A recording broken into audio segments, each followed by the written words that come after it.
വിശദമായി തൃശൂർ അതിരപ്പിള്ളി വാഴച്ചാലിൽ പനി ബാധിച്ചു മരിച്ചയാൾക്ക് പേവിഷബാധ സ്ഥിരീകരിച്ചു. വാഴച്ചാൽ ഉന്നതിയിലെ രാമനാണ് പനി ബാധിച്ച് ചികിത്സയിലിരിക്കെ മരിച്ചത്. സംശയത്തെ തുടർന്ന് നടത്തിയ പരിശോധനയിലാണ് പേവിഷബാധ സ്ഥിരീകരിച്ചത്.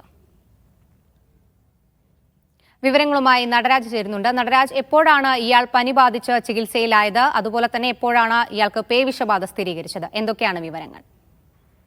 22-ാം തീയതിയാണ് രാമൻ മരിച്ചത്. വാഴച്ചാൽ സ്വദേശിയായിരുന്നു. ഇദ്ദേഹം പനി ബാധിച്ച് കഴിഞ്ഞ ആഴ്ചയാണ് ചാലക്കുടി ആശുപത്രിയിൽ ചികിത്സ തേടിയത്. കഴിഞ്ഞ 22-ാം തീയതി അദ്ദേഹം മരിച്ചു. തുടർന്ന് ഇന്നലെ നടത്തിയ പോസ്റ്റ്മോർട്ടം നടത്തിയ ഡോക്ടർക്ക് പേവിഷബാധ സംബന്ധിച്ച് സംശയം തോന്നി. ഉടൻ തന്നെ ഇത് സംബന്ധിച്ച് തൃശൂർ മെഡിക്കൽ കോളേജിലാണ് പോസ്റ്റ്മോർട്ടം നടന്നത്. ഉടൻ തന്നെ ഇതിന്റെ സാമ്പിളുകൾ തിരുവനന്തപുരത്തെ ലാബിലേക്ക് അയച്ചു.